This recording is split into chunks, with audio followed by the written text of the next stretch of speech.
ओम शांति। हमारी चंद्रिका दीदी जी और वेदांती दीदी जी हमारा बहुत समय से संबंध है, प्यार है, स्नेह है। तो बहुत मेरे को खुशी हो रही है कि मैं आई यहाँ पर महादेव नगर, क्योंकि जो लाइव प्रोग्राम चलते हैं ना यहाँ के, मुरली क्लास भी दीदी जी की सुनते हैं। और एक प्रोग्राम हुआ था अभी, प्लेटिनियम जुबली का था ना, वो भी हमने देखा था। बहुत अच्छा अनुभव हुआ मुझे, जापान में बैठ के भी देखा आप सभी का बहुत अच्छा सुंदर दृश्य और इतना सुंदर सेंटर। क्योंकि हमने वीडियो में या कहाँ पर देखा था उद्घाटन के टाइम या दूसरी बार भी कि बहुत अच्छा बनाया हुआ है और यूथ की सेवा यहीं से चलती है। तो मेरे को इंटरेस्ट था कि कभी देखना चाहिए कैसे कर रहे हैं। और ये बस भी आई थी एक बार मधुबन में, हम लोग स्वागत में थे वहाँ पर, और उनका भी अनुभव कल सुना था। बहुत अच्छी सेवाएं बाबा की यहाँ हो रही हैं। तो मैं आपको थोड़ा सा जापान का ही बताऊंगी। क्या है कि जापान में अर्थक्वेक बहुत आते हैं, आए दिन अर्थक्वेक आता है। अब नाश्ता कर रहे हो अर्थक्वेक आ गया, क्लास कर रहे हो अर्थक्वेक आ गया, बर्तन साफ कर रहे हो अर्थक्वेक आ गया तो एक्चुअली इन लोगों ने, वहाँ की गवर्नमेंट ने ऐसी टेक्नोलॉजी है अभी, वो पहले बता देते हैं। ये अच्छा है। तो टेक्नोलॉजी है अभी उनके पास जो पहले उनको डिटेक्ट करके बता देते हैं लेकिन जब आए अर्थक्वेक उस समय क्या करें। मेरे को तो 1995 का अनुभव है, 7.2 था, तो बहुत वो था इंटेंसिव। तो मैं जैसे बाबा के बच्चे हैं, सुबह स्नान कर लेते हैं, चाय पी लेते हैं, 5:45 मैं क्लासरूम में गई, मैंने म्यूज़िक बजाया, उसी समय अर्थक्वेक आ गया। वो टेप रिकॉर्डर ऊपर जाके लगा छत पे, इतना वो और वो जैसे झूले की तरह। तो लाइट्स तो ऑफ हो गई, वह कैंडल जल रही थी। 17 जनवरी थी, तो हमने ब्रह्मा भोजन किया था एक दिन पहले। तो मैंने कहा बाबा मैं पहले कैंडल बुझा दूँ, लेकिन मैं खड़े होके नहीं जा सकती थी, नहीं, घुटनों के बल जाना था धीरे धीरे फिर कैंडल बुझाई। फिर मैंने बाबा को कहा कि बाबा ये तो बहुत तेज़ गति का अर्थक्वेक है।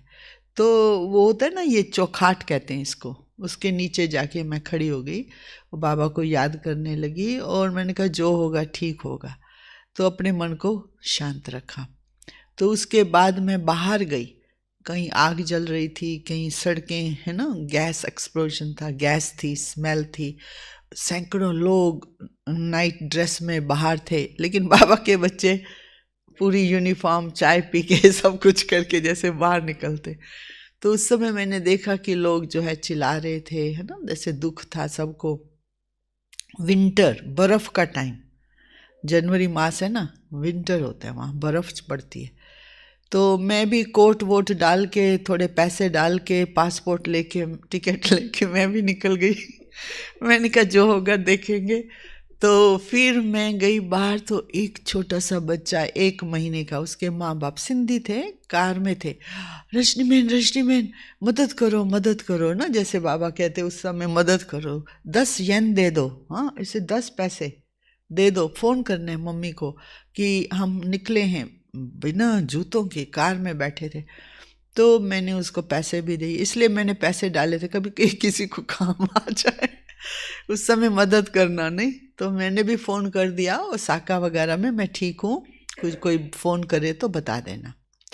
तो इस प्रकार से हमने देखा। फिर 70 लोग इंडियंस थे, उन्होंने कहा भाई आप हमको योग सिखा दो, क्योंकि आप तो इतनी शांत हो, आपको तो असर नहीं पड़ रहा, हम चिल्ला रहे हैं, दुखी हैं, डर में हैं, आप योग सिखाओ। रात के 12 बजे। मैंने कहा 16 साल हो गए मैं योग के लिए बोल रही हूँ, तुम सीखो तुमने सीखा नहीं, लेकिन आपने जो सीखा है उसका जो अनुभव किया वो इमर्ज करो। तो एक ने कहा मैंने गुरु पुराण किया है, मेरे को पता ही नहीं क्या करना है, अभी पढ़ा था, प्रैक्टिस नहीं की। दूसरे ने कहा मैं साईं बाबा में प्रैक्टिस नहीं की कुछ। तो फिर मैंने कहा देखो प्रैक्टिस से ही परफेक्शन आती है। तो मैंने कराया योग, थोड़ा बहुत, क्योंकि उस समय मन स्थिर करने के लिए। तो उस समय ये थी। और दूसरी थी, मैं उस समय, हमारी सिस्टर एक थी, वो मधुबन आई हुई थी, तो मैं उस दिन अकेली थी। तो फिर बाबा मदद करते हैं ना, तो मैंने कहा बाबा मुझे परसों जाना है फिलीपींस, तो मैं क्या करूं? तो बाबा ने कहा ठीक है, टिकट लग सब संभालो। एक एक जोड़ा, बस एक छोटा सा बैग लिया था, कुछ भी नहीं ले जा सकते उस समय, है ना, क्योंकि चीज़ें कोई मतलब नहीं रखती, इतना संग्रह करो कोई मतलब नहीं रखता। उस समय एक ही थॉट होता है, लाइफ ठीक हो।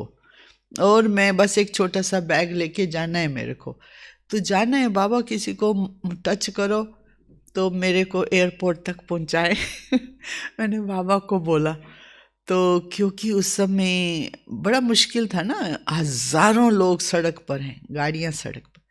तो मैंने कहा बाबा देखो। तो फिर एक भाई आया, तो वो दरवाज़ा खड़काया, कहते सिस्टर हमको प्रेरणा आ रही है कि आपको ले चलना है अपने साथ। तो मैंने कहा आप लोग कहाँ जा रहे हो सारे इंडियंस? तो कहते हम लोग सब ओसाका होटल में जा रहे हैं, आप फिक्र नहीं करो, आप भी हमारे साथ रहो होटल में, फिर आप दूसरे दिन चले जाना प्लेन पकड़ के। मैंने कहा ठीक है। देखो बाबा कैसे, अच्छा ये लोग ब्राह्मण नहीं है, तो बाबा कहते जिसकी भी आप सेवा कर रहे हो ना, चाहे भगत भी हो, वो भी आपको सहयोग देगा। मैंने मनोहर दादी से पूछा था, मैंने कहा उस समय तो जापान के सारे ब्राह्मण अपने घरों में थे फैमिली के साथ, तो फिर ये एक व्यक्ति आया था, तो उसने दरवाज़ा कैसे कैसे उसको हो गया? कहा ये भगत होते हैं, इसलिए बाबा कहते हैं जो भी सेवा करते हैं ना वो व्यर्थ नहीं जाती है, वो सहयोग के रूप में भी आती है, स्नेह के रूप में भी आती है, धन से भी सहयोग करेंगे। तो उसने कहा हम आपका होटल बुक कर रहे हैं, हम लोग 70 लोग जा रहे हैं, आपकी जगह भी हो गई कार में। मैंने कहा ये सारा प्लान करके आया है तो जाना ही चाहिए। फिर मैं भी नीचे गई, वो छोटी सी थैली उठा के हम लोग ओसाका गए थे। लेकिन मेन बात ये थी, पानी नहीं पिया था, क्योंकि पानी हम लोगों ने जमा करके नहीं रखा था इमरजेंसी का। तो दूध था, पानी नहीं था। चाय तो पीते थे ना। तो फिर मेरे को इतनी प्यास लग रही थी, वो बहुत कठिन था काम पानी का। तो 17 जनवरी ये सारा हो रहा है और 10 घंटे लगे पहुंचने में। वैसे 45 मिनट में इंसान पहुंच जाए। तो एक कार नहीं, जैसे हाँ ट्रैफिक, चलो कैसे भी पहुंचे। मेरे को रियलाइज़ हुआ पानी का, जाते ही मैंने तो होटल में वहाँ पहले पानी मांगा, पिया। फिर उसके बाद तो अभी हम लोग अर्थक्वेक की पूरी तैयारी रखते हैं, सूटकेस, बिस्किट, ये सब कुछ है ना, जो होता है ना वहाँ का चावल वगैरह जो जल्दी तैयार हो जाए, ऐसी चीज़ें उन्होंने बनाई हुई हैं। और 5 साल का पानी भी बनाया हुआ है, 5 साल तक ठीक रहे, वो हमने बॉक्सेस अभी रख दिए, क्योंकि उसके बाद सबको अनुभव हो गया पानी जरूरी है, और कुछ मिले ना मिले। तो इस प्रकार मैंने देखा कि वहाँ पर अर्थक्वेक तो आते हैं, सुनामी जानते हैं जो पानी से, हाँ। और तीसरा मैंने जो पार किए हैं 2, एक था मैंने वो जो होता है ना हवा, आंधी तूफान, वो मैंने पार किया, और अर्थक्वेक पार किया। बरसात तो बहुत बार पार की होगी फिलीपींस में, फ्लड्स। तो प्रकृति, जैसे बाबा कह रहा है, अपने मन को स्थिर रखना बहुत बहुत बहुत ज़रूरी है, नहीं तो मिस्टेक्स हो सकती हैं। मिस्टेक के कारण हम बाहर चले जाएं, फिर मतलब कुछ डैमेज हो सकता है। तो ये मैंने देखा है कि प्रकृति की हलचल तो होती है और ज़बरदस्त होती है। हालांकि इतनी प्रिकॉशंस लेते हैं, फिर भी मन की स्थिरता, ये अभ्यास बहुत ज़रूरी है। तो थोड़ा सा मैं एक और अनुभव बताती हूँ, क्योंकि ये जो अर्थक्वेक वगैरह होते हैं उसमें हम सेवा कैसे करते हैं, जैसे भारत में भी करते हैं ना, हम लोग सूप बना के देते हैं, ब्लैंकेट्स बांटते हैं। दूसरा, कैसे हम डर को जीते उसके लिए वर्कशॉप्स कराते हैं। डर जाते हैं ना लोग, तो उसके लिए हम वर्कशॉप कराए थे कि कैसे अपने डर को जीतें। और दूसरा जो है कि रोज़ की तैयारी रखनी पड़ती है वहाँ अर्थक्वेक की। तो बिस्तर के साथ वो स्लीपर्स होते हैं ना, वो रखने होते हैं, और टॉर्च रखनी होती है, और थोड़ा देखना होता है कि कोई कील वील ना कुछ गिर ना जाए, क्योंकि अर्थक्वेक के टाइम उस दिन मेरे को वो पिन होता है ना जिसमें हम ड्राइंग पिन कहते हैं, वो चुभ गया था, है ना। तो मेरे को भी याद आया कि उस समय मेरे को बड़ा मुश्किल पड़ा था क्योंकि हम लोग न्यूज़लेटर लगा देते हैं, पिन लगा देते हैं, तो अर्थक्वेक आता है तो गिर जाती है ना ये चीज़ें, ये बल्ब वगैरह टूट सकते हैं। तो इसलिए उन्होंने हम लोगों को ट्रेन किया हुआ है। तो वहाँ पर स्कूलों में ट्रेनिंग होती है पहले दिन, अर्थक्वेक ट्रेनिंग। तो बैकपैक सबका तैयार रहता है। ये सबको ज़रूरी है वहाँ पर करना, तैयारी करना, मतलब तैयार रहो, कुछ भी हो सकता है। तो बाबा भी यही कह रहे हैं ना, तैयार रहो। एक है शारीरिक रूप से तैयार रहो, दूसरा है मन से तैयार रहो। कोई भी विस्तार हमारी बुद्धि में ना हो, इतना जल्दी निकलना पड़े तो निकलो। मन में कोई भी, मैंने देखा कितने लोग चीज़ें इतनी इकट्ठी करते हैं, जूते इकट्ठे करते हैं, कपड़े, कोई भी कनेक्शन नहीं है उस समय। वो सारे ऐसे गिरे पड़े होते हैं, कोई नहीं उठाता कई अमीर लोग, इतना सामान क्रिस्टल के सब टूट गए, कोई काम नहीं आता।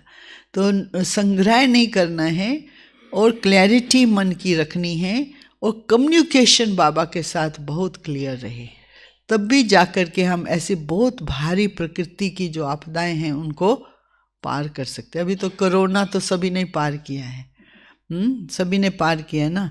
तो ये अर्थक्वेक है, फिर कभी कुछ है, कभी कुछ है। बाबा तो कहते हैं 5 तत्व भी हैं। तो इस प्रकार से वहाँ पर चलता है, लेकिन लोग डर में नहीं हैं क्योंकि उनकी तैयारियां भी अच्छी हैं उस देश में, फिर ठीक हो जाता है बाद में ऐसी है। दूसरी बात मैं ये बताना चाहती थी फिलीपींस की। फिलीपींस में वो फ्लड्स बहुत आते हैं, गरीब देश है, धार्मिक देश है और कैथलिक हैं, जनसंख्या बहुत है। परंतु जैसे ना स्पेनिश लोगों ने वहाँ राज किया था, जैसे यहाँ ब्रिटिश, वहाँ स्पेनिश, तो वो लोग जो हैं थोड़ा कल कर लेंगे, 2 दिन के बाद कर लेंगे, ये वाले एटीट्यूड के लोग हैं। जापान में उसी समय कर लेंगे, ये अंतर है थोड़ा। वो एक्टिव हैं, अलर्ट हैं और मेहनती हैं। इस देश में आराम से चलने वाले लोग हैं। तो दोनों प्रकार के देशों की सेवा मेरे को बाबा ने निमित्त बनाया। तो दादी जानकी ने भेजा था वहाँ पर, और मैं पहले लंदन गई थी, फिर न्यूयॉर्क, फिर ऑस्ट्रेलिया, फिर न्यूजीलैंड। फिर दादी ने कहा देखो अभी आपको कॉन्फिडेंस हो गया है, सेंटर खोलो।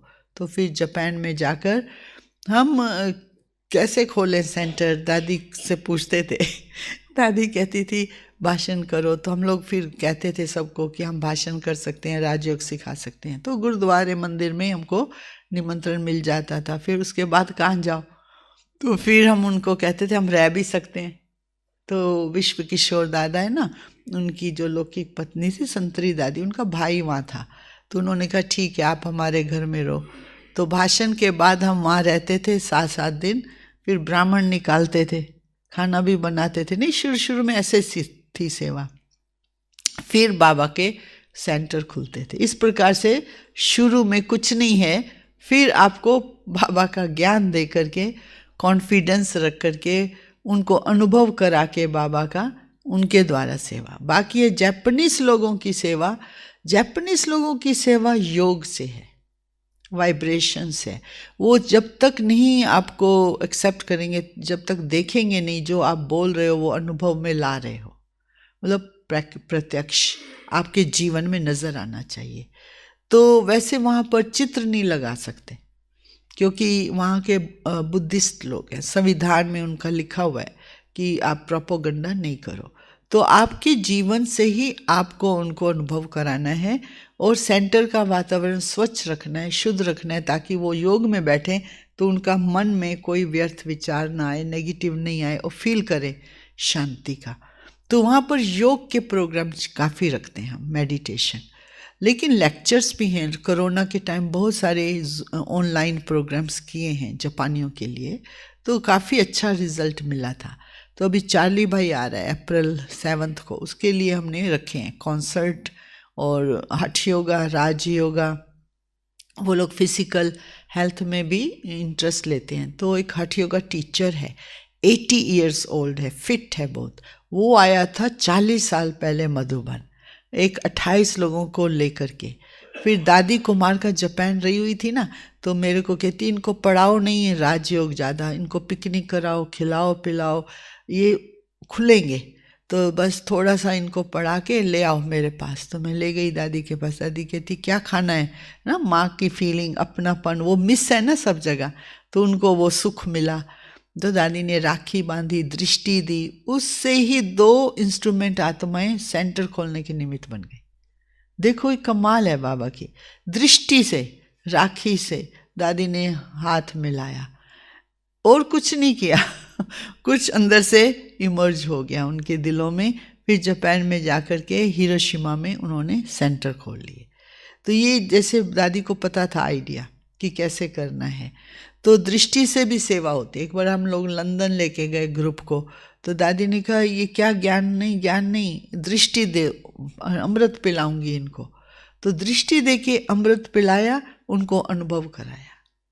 ये जो दृष्टि है ना, जैसे बाबा कहते हैं दृष्टि द्वारा सेवा, ये दृष्टि द्वारा सेवा कि उन आत्माओं के अंदर तक वो वाइब्रेशन पहुंचे और अनुभव करना शुरू कर दे। और एक फिल्म मेकर आया था 2020 में, 24 जनवरी भाई साहब को मिला, निर्वैर जी को।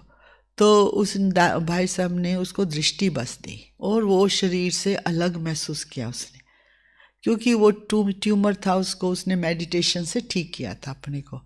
तो फिर भाई साहब ने जब दृष्टि दी, उसको वही वाइब्रेशन कि आत्मा शरीर से अलग है, ये अनुभव बहुत विशेष लगा।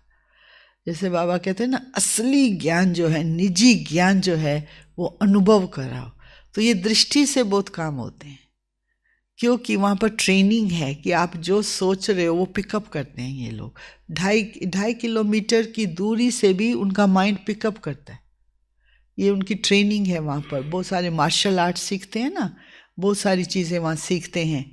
तो इसीलिए मैंने देखा है कि ये जैसे हमने थोड़ा नेगेटिव सोचा, उनको पता चल गया, तो उनके मन में आपके प्रति 1 नंबर कम हो गया पहले ये सोचेंगे आप 100% अच्छे हो, फिर थोड़ी मिस्टेक करो तो डिडक्ट करते जाएंगे। और अमेरिका, वेस्टर्न वर्ल्ड में आपको प्रूव करना पड़ता है। आप कुर्सी लेना चाहते हो, प्रूव करो कि आप लायक हो या नहीं, है ना। ये दोनों कल्चर में अंतर है। जापान में क्या है, ज़्यादातर लोग रूढ़िवादी हैं, है ना, रूढ़िवादी हैं।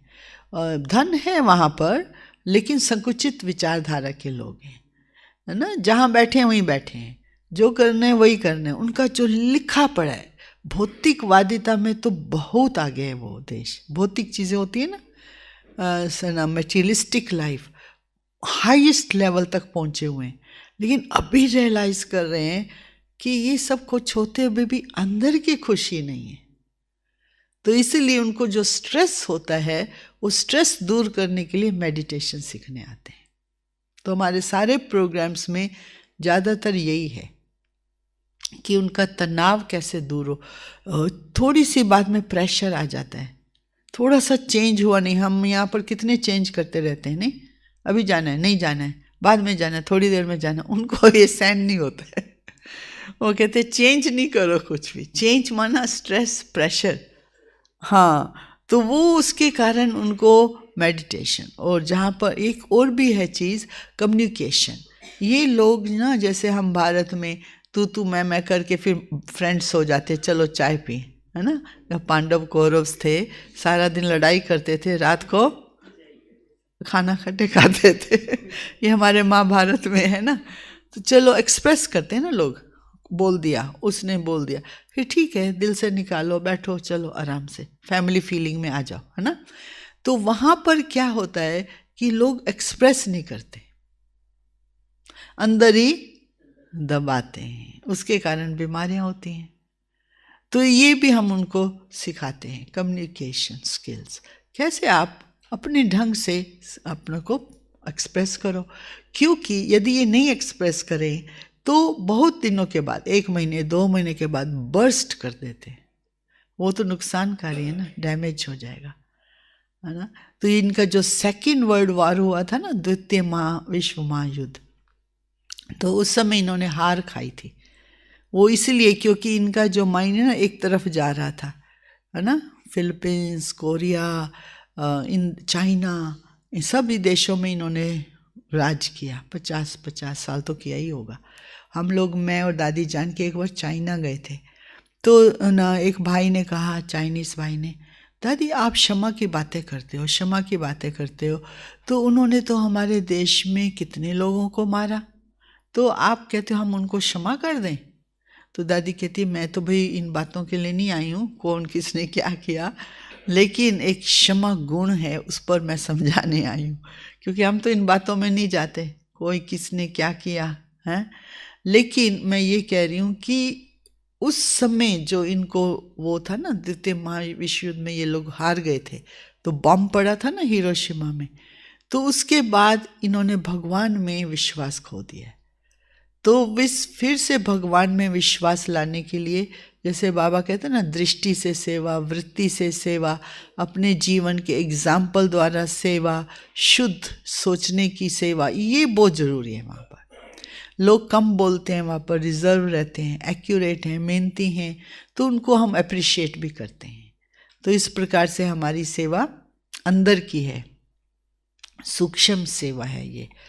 और फिर साथ साथ में एक ये भी बात है कि जैसे हिरोशिमा में बम पड़ा था, अभी तो ठीक है, वहाँ पर बिल्कुल ठीक है, लगता ही नहीं बम पड़ा था वहाँ पर, नागासाकी में भी। तो वहाँ पर हमारी सेवाएं कॉलेज में चलती हैं। तो एक प्रोफेसर है, तो वो आई थी मधुबन में कॉल ऑफ टाइम में, तो वो अच्छी प्रोफेसर है, हाई क्लास प्रोफेसर। तो उसने इनवाइट किया था 1 साल पूरा क्लासेस कराने के लिए स्टूडेंट्स को। तो वो भी अच्छी सेवा रही उसके द्वारा, बहुत अच्छी सेवा रही। और भी कुछ VIPs की सेवा रही। कोरोना टाइम में हम लोगों ने ऑनलाइन से काफ़ी सेवाएं दी थी, उससे काफ़ी अच्छा। अभी चार्ली भाई जा रहे हैं ना, तो सब जो भी हुआ कोरोना टाइम में सेवा, उसको हम जैसे फेस टू फेस ला रहे हैं, तो एक दूसरे को मिल सकते हैं, देख सकते हैं, अनुभव और भी ज़्यादा करा सकते हैं। इस प्रकार की सेवाएं हैं। तो अभी मैं आपको बताती हूँ बाबा की बातें, मुरली। तो वहाँ पर हम लोग क्या क्या करते हैं, वहाँ पर भी जैसे हम यहाँ भारत में करते हैं, अमृत वेला भट्टियाँ उनको बहुत पसंद आती हैं, योग भट्टी। तो ज्ञान में थोड़ा सा धीरे धीरे है, बहुत बहुत है ना, स्लोली समझते हैं, बहुत दूर की चीज़ है ज्ञान उनके लिए, ये देवता घराना। लेकिन जो ब्राह्मण आत्माएं हैं वो तो निकल आती हैं, सात्विक भोजन खाते हैं, ब्रह्मचर्य में रहते हैं, रोज़ बाबा की मुरली सुनते हैं, परिवर्तन हो जाता है ना, जैसे बाबा कहते हैं, जो देवता घराने की। लेकिन जो बाहर के जो मैसेज लेने वाली आत्माएं हैं वो खाली मैसेज ही लेती हैं फिर। तो अभी हम लोगों ने टोक्यो में अपना बाबा का घर भी लिया है, और साथ में एक छोटा सा रिट्रीट सेंटर बनाते हैं। एक जगह है स्कूबा, वहाँ पर सारे साइंटिस्ट रहते हैं, टोक्यो से 40 मिनट दूर है, और कोई बिजनेस नहीं, खाली scientist, research centre, underground scientist बैठे हैं। ये विमान, ये सब, वो सब जैसे होता है ना, रिसर्च करते हैं। तो अपना एक छोटा सा भाई है 13 साल का, उसकी माँ जापानीज़ है, बाप चाइनीज़ है, तो वो है म्यूजिशियंस। तो वो उसका बेटा पहले म्यूजिशियन बनना चाहता, अभी कहते मैं साइंटिस्ट बनूं। हमने कहा क्यों? कहते जो बाबा कहते हैं ना विमान, वो मेरे को समझना है कि कैसे हमारे थॉट से विमान चलेंगे, खड़े होंगे विमान उठ जाएगा थॉट से मुझे यहाँ जाना है, वहाँ विमान चलने लगेगा, ये कैसे होगा? वो सारे समझने के लिए वो साइंटिस्ट बनना चाहता है। आप देखो बाबा पहले से ही तैयारी करा रहे हैं, नहीं फ्यूचर की, है या नहीं?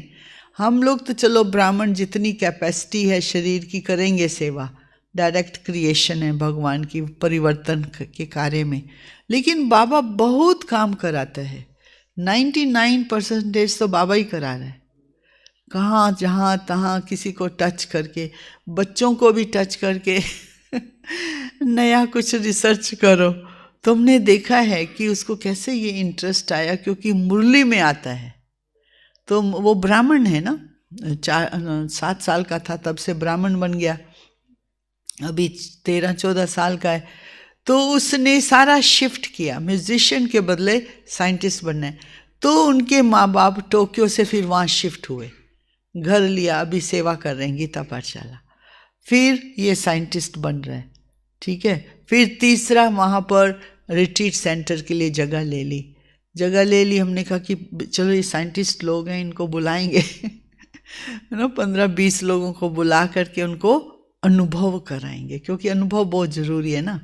तो वो बहुत शांति वाली जगह जहाँ पर लोग आए, अनुभव करके जाएं बाबा का।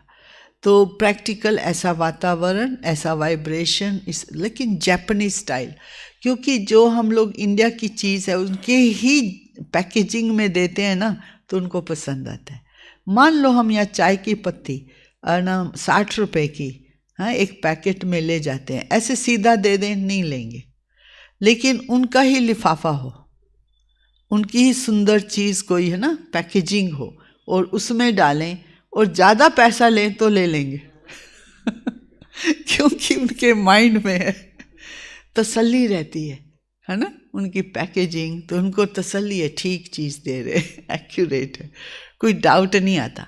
तो हर एक चीज़ उनकी ही, हाँ, पैकेजिंग में बना करके उनको देनी है, भले महंगी बेचो, है ना। कितने इंडियंस के स्टोर्स हैं, सब वो चीज़ें सीधी इंडियन वाले तो ले लेते हैं, हम लोग तो जाके ले लेते हैं, लेकिन इन लोगों के लिए वो छोटे छोटे चाय की पत्ती के पैकेट, वो छोटी छोटी चीज़ें, लेकिन उनकी पैकेजिंग में, क्योंकि चाय तो वहाँ भी पीते हैं ना, इनको पसंद होती है इंडिया की चाय, तो उनकी पैकेजिंग में ही बना करके उनको देना है, तो उनके मन में डाउट नहीं आता है।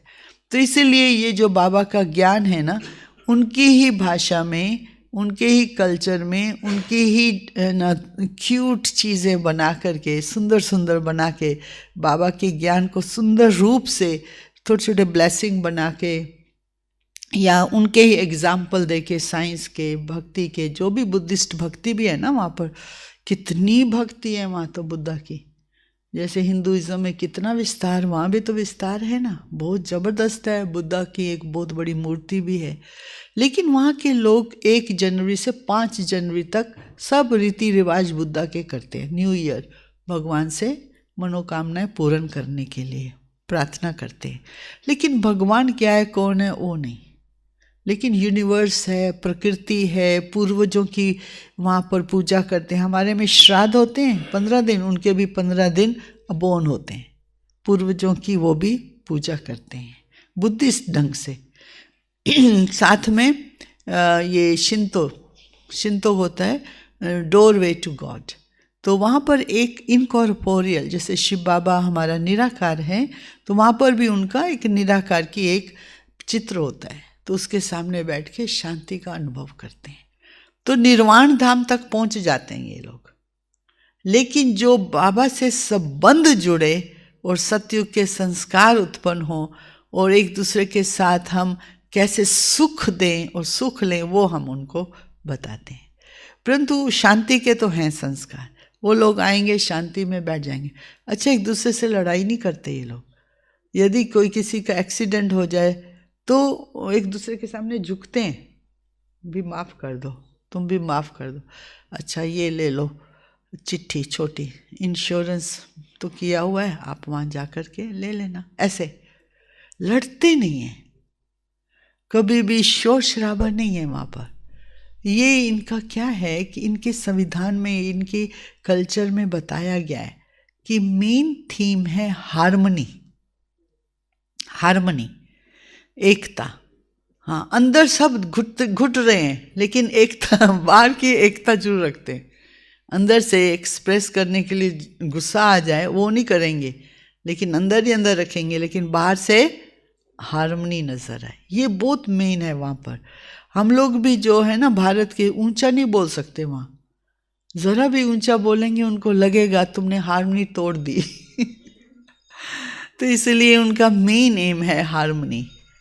तो इस प्रकार से हम लोगों को भी धारणा की पॉइंट्स वहाँ पर याद रखनी होती हैं बाबा के ज्ञान से। तो इसलिए वैसे तो देखो सत्य तो एक है बाबा का, लेकिन उनकी पैकेजिंग में उनको देना होता है। तो इस प्रकार से सेवा वहाँ पर चलती है। और कुछ आप पूछो तो बताएंगे चंद्रिका दीदी, आप अपना अनुभव। हाँ, मैं आई थी ज्ञान में 1975। क्या है कि हम लोग दिल्ली रजौरी गार्डन के हैं, वहाँ पर सुदेश दीदी थे और दीदी मनमोहिनी हमारी जोन इंचार्ज। तो हम लोग वहाँ से ज्ञान में निकले और फिर हमारी जो रुक्मणी दादी थी वो भी वहाँ रहते थे जब दीदी चले गए थे सुदेश दीदी लंदन। हमारे परिवार से मदर जो है हमारी, हम 5 भाई बहन थे, तो हमारी मदर भक्ति तो करती थी, गीत गाती थी, कृष्ण के भजन भी करती थी और ढोलकी भी बजाती थी, नहीं जैसे सत्संग भी करती थी, लेकिन गुस्सा बहुत था और हम 5 भाई बहन, उसको बहुत स्ट्रेस रहता था। तो फिर हमारी मासी को ज्ञान मिला था ये, उसने कहा कि चलो तुम भी सीख लो, तुम्हारा जो टेम्पर है ना इतना गुस्से वाला वो ठीक हो जाएगा। तो उसने कहा ठीक है, तो वो फिर ज्ञान सीखने गई थी। फिर मैंने उसके जीवन में परिवर्तन देखा था कि अभी गुस्सा नहीं करती है, लेकिन इसका चेहरा शांत हो, मन की वृत्ति अच्छी है, वाइब्रेशंस अच्छे हैं। तो मैं बहुत छोटी थी उस समय, तो मेरे को उसका असर आया था। फिर मैंने कहा बच्चे भी जा सकते हैं, कहती हाँ। तो फिर हम लोग भी स्कूल से फिर वहाँ सीधा चले जाते थे स्कूल के बाद ज्ञान सीखने के लिए। फिर सीख करके फिर हम लोगों को हर वीकेंड्स ट्रेनिंग दी जाती थी सुदेश दीदी के द्वारा। जब ट्रेनिंग्स ख़त्म हुई, कॉलेज ख़त्म हुआ, तो मनमोहिनी दीदी हमारी इंचार्ज थी ना दिल्ली की, तो उन्होंने कहा कि आप अभी सेवा करो। तो वो प्रैक्टिकल हमको ट्रेनिंग जगदीश भाई जी ने दी थी। तो फिर उसके बाद हम लोग मधुबन आए थे, वहाँ प्रैक्टिकल ट्रेनिंग दीदी मनमोहिनी की लेने। फिर उसके बाद दूसरी ट्रेनिंग गुलजार दादी के साथ। तो गुलजार दादी से भी हमको बहुत पालना मिली हर प्रकार से। फिर उसके बाद जो है मनमोहिनी दीदी ने कहा हमको लंदन में टीचर की ज़रूरत है, आप जाओगे? मैंने कहा हाँ। तो फिर हम लंदन में दादी जानकी के साथ रहे। फिर दादी जानकी की ट्रेनिंग के बाद फिर दादी ने कहा भी तुम्हारे अंदर कॉन्फिडेंस अच्छा आ गया, तुम न्यूयॉर्क जाओ। फिर मोहिनी बहन के साथ, न्यूयॉर्क के मोहिनी बहन है ना, उनके साथ हम रहे थे। तो इस प्रकार से सब प्रकार की सेवा की। झाड़ू पोछा हम दोनों इकट्ठे करते थे, मोहिनी बहन में मैं झाड़ू लगाती थी, वो पोछा ऐसे। उस समय थोड़ी कोई नौकर चाकर है, वो मैं सब्जी काट देती थी, वो बना देते थे, नहीं मिलजुल करके जैसे सेवा करते हैं। छोटा सा सेंटर था, तो अभी जैसे बाबा ने तो भरपूर कर दिया सभी को, है ना। तो इस प्रकार से हम लोगों ने शुरू से वहाँ पर सेवा की न्यूयॉर्क। फिर मैं न्यूजीलैंड गई, फिर ऑस्ट्रेलिया गई। फिर दादी ने कहा भी एक बहन आई है जापानीज़, वो अपना जा रही है जापान, तुम जाओ उसको ट्रेन करो। फिर दादी ने मेरे को वहाँ भेजा। तो फिर दादी ने कहा अभी यहाँ सेंटर्स खोल दो। तो फिर हम लोग खोलते गए, बताती जाती थी दादी कैसे करना है कैसे करना है, करते करते फिर कहती यहीं रहो अभी। मैंने कहा ओके। तो इस प्रकार से मेरा ये अनुभव है। ओम शांति।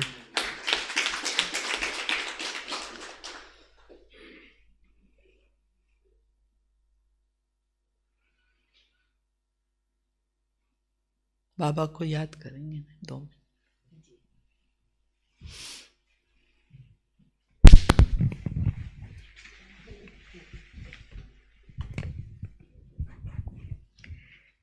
ओम शांति। हम सब कहाँ पहुँच गए? जापान पहुँच गए न।